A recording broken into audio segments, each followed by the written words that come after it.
रजनी को बचपन से ही पेंटिंग का बहुत शौक था। वो हमेशा से ही पेंटर बनना चाहती थी, पर उसके माँ और पिताजी ने उसको कभी भी इस चीज के लिए सपोर्ट नहीं किया और उसकी शादी नीरव से हो गई। नीरव रजनी को बहुत प्यार करता था, पर रजनी हमेशा चुपचाप ही रहती। वो इस शादी से खुश नहीं थी। वो ये शादी नहीं करना चाहती थी। उसे तो हमेशा से पेंटर जो बनना था। अपने इस सपने को वो नहीं पूरा कर पाई, इसलिए वो हमेशा उदास रहती थी। रजनी, बहुत ही बढ़िया फिल्म लगी है, कल देखने चले? नहीं जी, कल मुझे बहुत काम है, मैं नहीं जा पाऊंगी। अच्छा तो कोई बात नहीं, संडे को चलते हैं। देखिए, मुझे फिल्म देखना पसंद नहीं है। आपको जाना है तो चले जाइए। नीरव को मना करके रजनी वहां से चली जाती है और अपने बैग को खोलकर उसमें बंद पड़े ब्रश और कलर्स को देखकर रोने लगती है। रजनी, चलो ना कहीं बाहर खाने चलते हैं, कुछ तुम्हारी पसंद का। जी, मुझे नहीं जाना, मेरी तबीयत ठीक नहीं है। रजनी वहां से चली जाती है। नीरव को समझ नहीं आता कि रजनी उससे इतना दूर क्यों रहती है। वो जब भी उसके साथ वक्त बिताना चाहता है, रजनी कोई ना कोई बहाना बना देती है। एक दिन घर पर कोई नहीं था। रजनी घर का सारा काम जल्दी से खत्म कर लेती है। घर पर अकेले होने के कारण वो सोचती है कि वो आज पेंटिंग करेगी। वो अपने कमरे में जाकर पेंट ब्रशेस और कलर्स निकालकर जैसे ही कलर मिक्स कर रही होती है कि दरवाजे पर बेल बज जाती है। अब कौन आ गया इस वक्त? इतनी मुश्किल से तो मुझे पेंट करने का मौका मिला है। रजनी दरवाजा खोलती है तो उसकी सास अपनी सहेलियों के साथ खड़ी होती है और सब घर के अंदर आ जाते हैं। अरे बहू, सबको शरबत बनाकर पिला दे, बाहर तो बड़ी गर्मी है। उफ। जी। रजनी पेंट ना कर पाने से उदास हो जाती है। उसे गुस्सा भी आ रहा होता है कि उसने इस शादी के लिए हाँ क्यों कह दी। वो रसोई में जा रही होती है कि उसकी सास उसे रोकती है। बहू, सबके खाने का भी इंतजाम कर लेना, आज का लंच तो ये सब यहीं करेगी। हाँ। रजनी बिना कुछ कहे रसोई में चली जाती है। सबके लिए खाना बनाती है। सब खाना खाते हैं और रजनी घड़ी देखती है कि ये सब कब जाएंगे ताकि वो अपनी पेंटिंग कर सके। जब शाम होती है तब सब चले जाते हैं अपने घर। अरे बहू, सब तेरे खाने की तो बहुत तारीफ कर रहे थे, सबको बहुत अच्छा लगा खाना। आपको मुझे सुबह बताना चाहिए था ना कि आपकी सहेलियां आ रही हैं। पता भी है कितना वक्त लगा सारा खाना बनाने में। अरे बहू, तू ऐसे कैसे बात कर रही है मुझसे? तो और कैसे बात करूं? मैं इस घर की कोई नौकरानी नहीं हूं कि इतना काम करूंगी। रजनी अपने कमरे में जाकर दरवाजा बंद कर लेती है।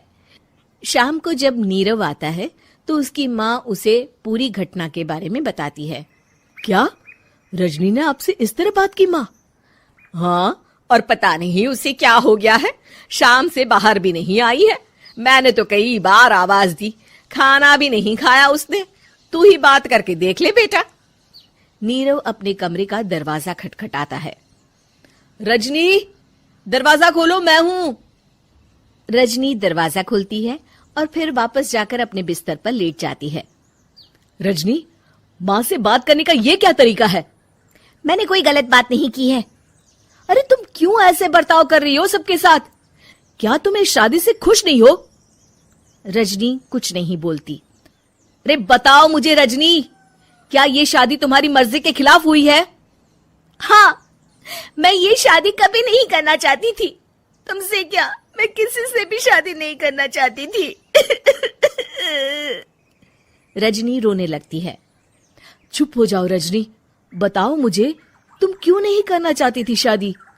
रजनी बेड के नीचे से अपने पेंटिंग्स, कलर्स, ब्रश, पेपर्स निकालती है। इतने में उसकी सास भी कमरे में आ जाती है। ये देख रहे हो, ये थे मेरे सपने। मैं पेंटर बनना चाहती थी, पर माँ पापा ने कभी सपोर्ट नहीं किया और मेरी शादी करवा दी। मेरे सारे सपने टूट गए। हर वक्त बस गुस्सा आता रहता है मुझे। मैं जानती हूँ कि आप लोगों की इसमें कोई गलती नहीं है, पर मैं क्या करूं, मुझे समझ में नहीं आता।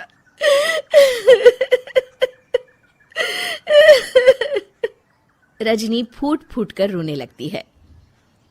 मुझे माफ कर दीजिए, आप दोनों के साथ मैं बहुत बुरा बर्ताव कर रही हूँ।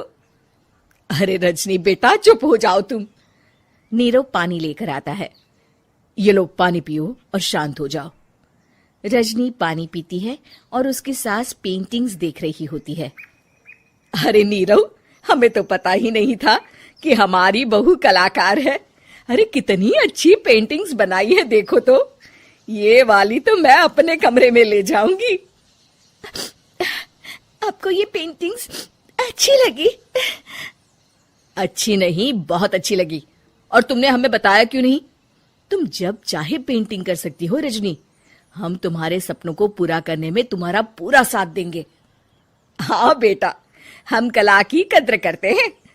हम कलाकार तो नहीं, पर मुझे गर्व है कि मेरी बहू एक कलाकार है। रजनी, नीरव और सास तीनों हंस पड़ते हैं। कहानी बहू। किशोरी लाल जी के बेटे राघव की शादी की बात जगह जगह चल रही थी, लेकिन किशोरी लाल जी को कोई लड़की पसंद ही नहीं आती थी। और उसकी एक ही वजह थी, किशोरी लाल जी का लालची होना। उनको लड़की वालों से मोटा दहेज चाहिए था और इसी चक्कर में एक दिन वो एक बहुत पैसे वाले के घर अपने बेटे का रिश्ता लेकर पहुंचे। उस आदमी का नाम था ओम प्रकाश। देखे किशोरी लाल जी, मेरी एक ही बेटी है और मेरी सारी संपत्ति जायदाद सब कुछ मेरी बेटी नैना का ही है। पापा, नाम से लगता है बहुत खूबसूरत होगी। कितना अच्छा नाम है ना, नैना। ओ वैसे बात तो सही है आपकी। अब इतना पैसा है, जमीन जायदाद है, इकलौती बेटी, आप भी क्या करेंगे? सब कुछ उसे ही देंगे ना। बिल्कुल ठीक पहचाना आपने। बस बेटी की शादी और सारी जायदाद उसके नाम। पापा, बिना देखे हाँ कर दीजिए ना। इतना अच्छा रिश्ता फिर कहाँ मिलेगा? माला माल हो जाएंगे हम। मैं अपनी बेटी को बुलाता हूँ। अरे नहीं नहीं नहीं नहीं, आपकी बेटी का नाम नैना है, सुनकर ही लगता है बहुत सुंदर होगी। रहने दीजिए अंकल, मैं तो आपकी बेटी के नाम से ही इतना खुश हो गया हूँ कि उसे बिना देखे शादी करने को तैयार हूँ। अब तो मैं उसका चेहरा सीधे शादी के बाद ही देखूंगा। और इस तरह राघव नैना का चेहरा नहीं देखता और उससे शादी कर लेता है। शादी के बाद अपनी सुहाग रात पर जब राघव नैना का घूंघट उठाकर देखता है तो नैना की आंखें बंद थी। कितनी खूबसूरत हो तुम नैना, जरा अपनी आंखें खोलकर मेरी तरफ देखो तो सही। नहीं, मुझे शर्म आती है। अरे मैंने तुम्हें शादी से पहले भी नहीं देखा, और अब अगर तुम आंखें खोलकर मुझे देखोगी भी नहीं तो मुझे अच्छा कैसे लगेगा? इससे पहले कि नैना अपनी आंखें खोलकर राघव की तरफ देखती, अचानक से लाइट चली गई और राघव नैना को पूरी तरह से देख भी नहीं पाया। अगली सुबह नैना राघव के लिए नाश्ता बनाकर लेकर आई। अरे ये क्या, आधा पराठा सेका हुआ है और आधा बिल्कुल कच्चा। ये तुमने क्या किया नैना? बहू, तुमने क्या आधा पराठा तवे से नीचे लटका कर रखा था, जो आधा सेका है और आधा कच्चा? मुझे जितना दिखेगा उतना ही तो सीखूंगी ना पापा जी। जहाँ जहाँ मुझे नजर आ रहा था वहाँ मैंने सीख लिया, जहाँ जहाँ नहीं दिखा वहाँ कच्चा रह गया होगा। इसका क्या मतलब है? ये कैसा मजाक कर रही है तुम? अरे बहू, तुमने इतना लंबा घूंघट क्यों लगाया हुआ है? देखो, हमारे घर में बहुओं को बेटी की तरह रखा जाता है, और फिर तुम तो इतना सारा माल लेकर आई हो। देखो, ये घूंघट डालकर रखने की कोई जरूरत नहीं है। हाँ नैना, पापा जी ठीक कह रहे हैं, तुम तो आराम से रहो, अपना ही घर समझो। नैना अचानक से अपना घूंघट उठा लेती है। अरे ये क्या पापा, नैना की तो एक आंख फूटी हुई है। नाम से नैना, लेकिन ये तो कानी बहू निकली। मेरे साथ धोखा हुआ है, धोखा। बिना दिखाए अपनी कहानी लड़की मेरे संग ब्याह दी। मुझे कहानी भी नहीं चाहिए। मुझे अभी ओम प्रकाश जी से बात करनी पड़ेगी। आखिर उन्होंने मेरे साथ ऐसा किया क्यों? अरे, आप लोगों ने ही तो पापा से कहा था कि आप लोग शादी से पहले मुझे देखना नहीं चाहते। अब मेरे पापा पर क्यों इल्जाम लगा रहे हैं? अरे लेकिन उन्हें बताना तो चाहिए था ना कि तुम कानी हो, एक आंख से तुम्हें दिखाई नहीं देता। किशोरी लाल और राघव नाराज होकर ओम प्रकाश को अपने घर बुलाते हैं। पापा जी, ये आपने क्या किया? शादी से पहले बताया क्यों नहीं कि नैना की आंखों में परेशानी है? अरे आप ही ने तो लड़की देखने से मना कर दिया था। अरे लेकिन आप बता तो सकते थे। आपको तो हमारी बेटी की प्रॉपर्टी चाहिए थी, वो भी पूरी की पूरी। अब क्या हुआ अगर उसे आधा दिखाई देता है? प्रॉपर्टी तो आपको पूरी मिल गई ना। अरे ये क्या बात हुई? मेरी शादी प्रॉपर्टी से नहीं, आपकी बेटी से हुई है। अब ये तो पहले सोचना चाहिए था, तब तो मेरी प्रॉपर्टी देखकर तुम्हारी जुबान लप लपा रही थी। लेकिन मैं कानी लड़की को अपनी बीवी बनाकर नहीं रख सकता। पापा कुछ करिए ना आप। हाँ करता हूँ। देखिए ओम प्रकाश जी, आप हमारे साथ ऐसा नहीं कर सकते।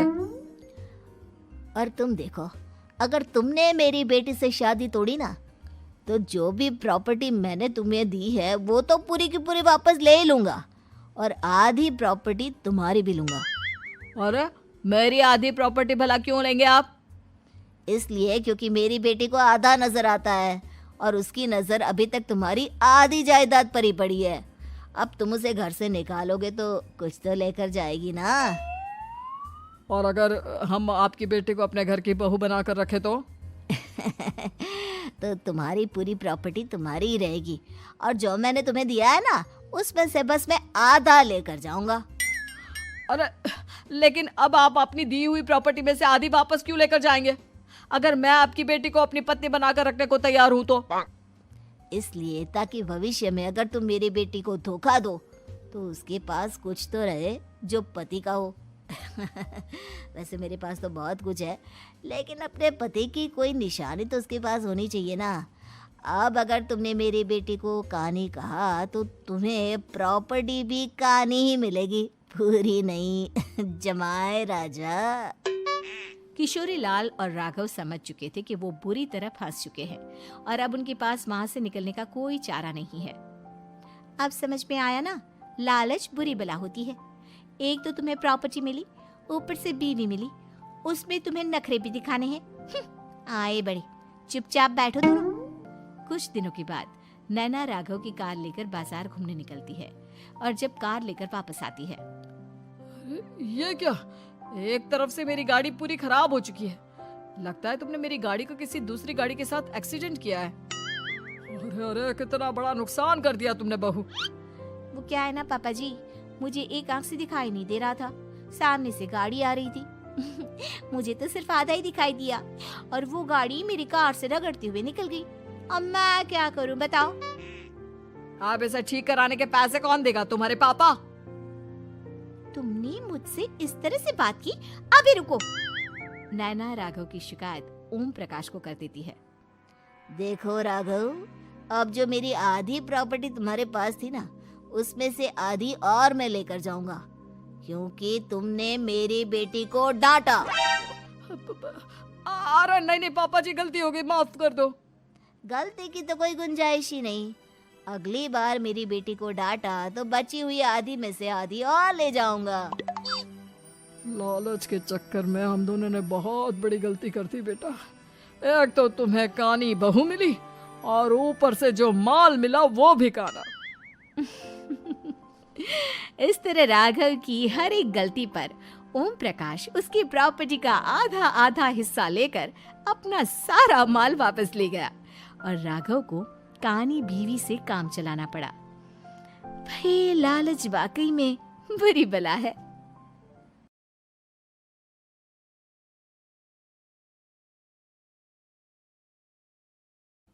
कामकाजी बहू। रवीना के 2 बच्चे थे। वो एक बड़ी कंपनी में काम करती थी। उसके ऑफिस जाने के बाद उसकी सास उसके बच्चों को संभाला करती, लेकिन रवीना को इसकी कोई कदर नहीं थी। एक दिन रवीना अपनी माँ से फोन पर कहती है, मम्मी क्या बताऊं, मेरी सास तो बिल्कुल अच्छी नहीं है। वो समझती नहीं है कि मुझे कितना काम करना पड़ता है। एक तो ऑफिस तक का लंबा सफर और फिर 9 घंटे लगातार काम। बैठे बैठे तो मेरी पीठ अकड़ जाती है। खुद तो सारा दिन घर में मजे करती है, जब मन करा सोए, जब मन किया खाए। तभी उसकी सास वहां आ जाती है। अच्छा माँ, मैं बाद में आपको फोन करती हूँ। जी मम्मी जी, कोई काम है क्या आपको? क्या हुआ? रवीना बहू, सारा दिन तो तू ऑफिस के मजे लेती है, लेकिन यहाँ ये बच्चे मुझे आराम भी नहीं करने देते। मेरी तो तबीयत खराब हो रही है। तो आपको लगता है कि मैं दफ्तर में मौज करती हूँ? आपको क्या समझाऊं, छोड़िए। माँ, काम करना भी जरूरी है। मजबूरी नहीं होती तो मैं खुद ही अपने बच्चों को देख लेती। अब आज तो छुट्टी है ना, आज तो कम से कम घर का काम कर ले। बहू काम शुरू करती है। बच्चे के साथ काम करना उसके लिए असंभव हो जाता है। वो जाकर बच्चा सास को देती है और कहती है, मम्मी जी जरा बच्चा तो पकड़ लीजिए, मैं घर का काम कैसे करूं? जैसे मैं करती हूँ रोज बच्चे के साथ। तुझे बताऊं तो तू सोचती है कि कोई बड़ा काम तो है नहीं, बच्चा तो सोता रहता है। अब देख लिया।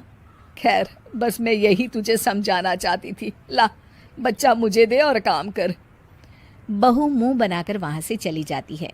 वो मन में सोचती है, बात तो सही है, बच्चे के साथ घर का काम करना असंभव है। वो किसी तरह काम करती है और अगले दिन ऑफिस के लिए निकल जाती है। ऑफिस में उसकी सहेली उससे कहती है, यार तू तो बड़ी लकी है, तुझे तेरी सास खाना बना कर देती है, बच्चे भी देखती है और तुझे किसी बात की चिंता भी नहीं होने देती। अरे क्या लकी, बदले में मैं उन्हें पूरी कमाई जो दे देती हूँ और अपने बच्चे से दूर रहती हूँ, वो अलग। हर किसी को ना दूसरे की प्लेट में ज्यादा घी दिखता है। जा अपना काम कर। अरे फिर भी ये तो है, यहाँ हमारे बच्चे को मैं क्रैश में छोड़ती हूँ, हर पल डर लगा रहता है कि क्या कर रहा होगा। खैर चल, मुझे क्या। बहू घर आती है तो देखती है कि उसकी सास उसके बच्चे को बड़े ही प्यार से खिला रही होती है। वो माँ को देखकर खुश हो जाता है। बहू मन में सोचती है कि बात तो सही है, सासू माँ सारा दिन काम करती है, मैं ऑफिस से आकर भी काम नहीं करती हूँ। वो सास के पास जाती है और कहती है, माँ जी थक गई आप? और क्या, सारा दिन चक्कर घीनी की तरह पूरे घर में घूमती रहती हूँ और अब उम्र भी नहीं रही। लेकिन चल तू बता, क्या हुआ, कुछ काम है क्या? बहू कुछ नहीं कहती, मुस्कुराकर वहां से चली जाती है। लेकिन अगले दिन सुबह सुबह बहू सास से पहले उठकर उन्हें चाय देती है। अरे आज सूरज कहाँ से उगा है, तू पहले उठ गई? चल अच्छा किया, मरने से पहले तेरे हाथ की चाय तो पी ली। चलो अब चलकर किचन में लगूं। माँ जी, आपको आज से काम करने की जरूरत नहीं है। काम करने की जरूरत नहीं है मतलब? क्या तू करेगी आज से सारा काम? इतने अच्छे तो हमारे नसीब नहीं है भाई। नहीं माँ जी, मैं नहीं करूँगी, ना ही आप करेंगी, बल्कि ये करेगी। तभी वहाँ एक काम वाली बाई आ जाती है। ये कौन है बहू? माँ जी, ये नौकरानी है और आज से सारा काम यही करेगी। मुझे माफ़ कर दीजिए माँ जी, मैं नहीं समझ पाई कि आप थक जाती हैं। आज से आप सिर्फ आराम करिए और मुन्ने के साथ खेलिए। और सास बहू बच्चे के साथ खेलने लग जाते हैं। कामचोर देवरानी। एक बार की बात है, सुषमा अपने पूरे परिवार के साथ खुशी खुशी मोहन नगर में रहती थी। उसकी 2 बहुएं थी, पल्लवी और शिवानी। एक दिन दोनों बहुएं रसोई में काम कर रही होती है कि तभी उनकी सास सुषमा उन्हें बुलाती है। अरे बहू, जरा इधर तो आना। शिवानी, जरा जाकर देखना सासू माँ क्या कह रही हैं। दीदी आप ही देख लो ना जाकर, आपको भी तो सुनाई दे रहा है। अरे मैं आटा गूंद रही हूँ ना, तुम चली जाओ। हाँ तो मैं भी तो सब्जी काट रही हूँ ना दीदी। अरे बहू जल्दी आओ। ओह, ये तो जाएगी नहीं, मैं ही जाकर देखती हूँ कि क्या करना है। पल्लवी सुषमा के कमरे में जाती है। जी मम्मी जी, क्या हुआ? शाम को घर पर कुछ मेहमान आने वाले हैं, तो तुम अच्छा सा खाना बना लेना बहू। ठीक है मम्मी जी, आप बता दीजिए क्या क्या बनाना है और कितने लोग आ रहे हैं। सुनील की मौसी जी और उनका पूरा परिवार आ रहा है। कुल मिलाकर 3 लोग और हमें मिलाकर हुए 9 लोग। तो अभी से ही तैयारी करना शुरू कर दो। और हाँ, घर की सफाई भी कर देना, हाँ अच्छे से। जी मम्मी जी, सब काम हो जाएगा, आप चिंता मत कीजिए। पल्लवी शिवानी को घर में मेहमान आने वाले हैं इसके बारे में बताती है। क्या? 9 लोगों का खाना बनाना होगा, घर की सफाई करनी है। बाप रे, सासू माँ ने तो हमें घर की नौकरानी ही समझ कर रखा है। ऐसा नहीं बोलते शिवानी, हम इस घर की बहू हैं और घर के काम करना हमारा फर्ज है। दीदी तो है ही सासू माँ की चमची, जब देखो सासू माँ सासू माँ। मैं तो इतना सारा काम नहीं करने वाली। शिवानी कपड़े लेकर गमला साफ कर रही होती है और चक्कर आने का नाटक करने लगती है। मेरा सर चकरा रहा है। तभी वहां पल्लवी और सासू माँ जाते हैं। अरे बहू, क्या हो गया तुम्हें? मम्मी जी, बहुत तेज सर में दर्द हो रहा है। तुम एक काम करो शिवानी, आराम कर लो। नहीं नहीं दीदी, घर में मेहमान आने वाले हैं, मुझे आपकी मदद करनी चाहिए। अरे कोई बात नहीं शिवानी, तुम आराम कर लो, मैं सब काम कर लूंगी। ठीक है दीदी, अगर आप इतना कह रही हैं तो आराम कर लेती हूँ। शिवानी आराम से अपने कमरे में मैगजीन पढ़ रही होती है। इसे कहते हैं आराम की जिंदगी। इतना सारा काम। चलो सारा काम खत्म हो गया, शिवानी को देख आती हूँ। शिवानी अपने कमरे में ईयरफोन में गाने सुनते सुनते सो जाती है और उसके साइड में मैगजीन भी रखी होती है। पल्लवी वहां आ जाती है और वो सब देखती है। ओहो, तो मतलब सब काम चोरी का बहाना था। अभी बताती हूँ इसको। घर का सारा काम मुझे करना पड़ा और ये महारानी यहाँ मैगजीन पढ़ रही है, गाने सुन रही है। पल्लवी रसोई से एक प्लेट और चम्मच लेकर आती है और शिवानी को थाली बजाकर उठाने लगती है। शिवानी अचानक से उठती है। उठ गई महारानी, गाने भी सुन लिए, मैगजीन भी पढ़ ली। तुम तो बहुत बड़ी झूठी निकली शिवानी। तुमने सर दर्द का बहाना बनाया ताकि काम करने से बच सको। हाँ, बनाया बहाना, तो क्या करती, इतने सारे काम करती। मुझे कोई शौक नहीं है चापलूसी का। क्या चापलूसी? तुम्हें लगता है कि मैं सारे काम चापलूसी के लिए कर रही हूँ? और नहीं तो क्या। तभी वहां सासू माँ आ जाती हैं। अरे बहू, वो लोग बस आने ही वाले हैं, तुम तैयारियां कर लो। जी सासू माँ, तुझे तो मैं बाद में देखती हूँ। सब खाना खाने बैठते हैं और खाना शुरू करते हैं। तभी सुनील की मौसी बोलती है। वाह भाई वाह, खाना तो बहुत ही अच्छा बना है सुषमा जी, एक एक चीज में क्या स्वाद है। ये सुनकर शिवानी मुंह बना लेती है। उसे अपनी जेठानी की इतनी तारीफ रास नहीं आती। आपकी बहुएं तो बहुत ही अच्छा खाना बनाती हैं। हाँ, बनाती तो दोनों ही अच्छा है, पर आज ना ये सारा खाना बड़ी बहू ने बनाया है। छोटी बहू की तबीयत ठीक नहीं थी, सो इसलिए। मानना पड़ेगा सुषमा जी, आपकी बड़ी बहू तो बहुत ही गुणवान है। पल्लवी की तारीफ सुनकर शिवानी को जलन होती है। पल्लवी ये सुनकर खुश हो जाती है और शिवानी की तरफ देखकर उसे चिढ़ाती है। कुछ देर बाद मेहमानों के जाने का वक्त हो जाता है। मौसी जी सबके लिए उपहार लाई होती है। वो सबको शगुन के पैसे देती हैं और अंत में पल्लवी के पास आती है। तुम्हारे लिए शगुन का लिफाफा तो है ही, पर बहू तुम्हें एक और उपहार भी मिलेगा, इतना अच्छा खाना बनाने के लिए। मौसी अपने सोने के कंगन निकालकर पल्लवी को पहना देती है। ये लो, ये मेरे मनपसंद कंगन है, अब से ये तुम्हारे हुए। धन्यवाद मौसी जी।